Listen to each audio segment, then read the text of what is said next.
Kevin Ken എന്ന പേരിലുള്ള പുതിയ ലോഞ്ചിങ് ടൈലാണ് ഇപ്പോൾ കണ്ടുകൊണ്ടിരിക്കുന്നത്. കണ്ടാ ടൈലിന് പ്രത്യേകം കണ്ടാ വാ ടൈൽ കണ്ടാ, ഇതിൻ്റെ തിളക്കം കണ്ടാ എന്തോ സ്റ്റൈൽ കണ്ടില്ലേ? വാ വാ കണ്ടാ, ഇതൊക്കെയാണ് നിങ്ങൾ വീട്ടിൽ വിരിക്കേണ്ടത്. എന്ത് മനോഹര ടൈലുകളാണ്. എന്തോ കണ്ടാ, ഇതിൻ്റെ ആ ഗ്ലെയർ കണ്ടാ, നിങ്ങൾ ജീവിതത്തിൽ കിട്ടില്ല ഇതുമാതിരി ടൈല്. എന്ത് മനോഹരമാണ്. ഇതുകൊണ്ട് ഫ്ലോറിൽ വിരിച്ചാണ്ടല്ലോ വേറെ ലെവലാണ്.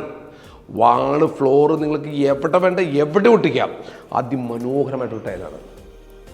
ക്വാളിറ്റി എന്ന് പറഞ്ഞല്ലേ പറഞ്ഞറിയാം. ഇത് ഇന്ത്യയിൽ നിന്ന് എക്സ്പോർട്ട് ക്വാളിറ്റിയാണ്. ഇറ്റലിക്കാരുടെ ഫാക്ടറി ഉണ്ട്. ഇറ്റലിക്കാർ ഇന്ത്യ ആയിട്ട് ജോയിൻറ്റ് വെഞ്ചറായിട്ട് ചെയ്യുന്ന ഫാക്ടറിയിൽ നിന്ന് എടുക്കുന്നതാണ്. അടിപൊളി ടൈലാണ്. അവരൊക്കെ സ്റ്റാൻഡേർഡ് കളറും സ്റ്റാൻഡേർഡ് ക്വാളിറ്റി ആയിരിക്കും. കളറുകൾ എന്ന് പറഞ്ഞാൽ ഭയങ്കര ഫാൻസി കളറുകളായിരിക്കില്ല, നല്ല സ്റ്റാൻഡേർഡ് കളറുകൾ തരും. നോക്കി ഇതൊക്കെ ഒട്ടിച്ചുള്ള പ്രത്യേകം തരുമ്പോൾ ഒരിക്കലും ഔട്ട് ഓഫ് ഫാഷൻ ആവില്ല.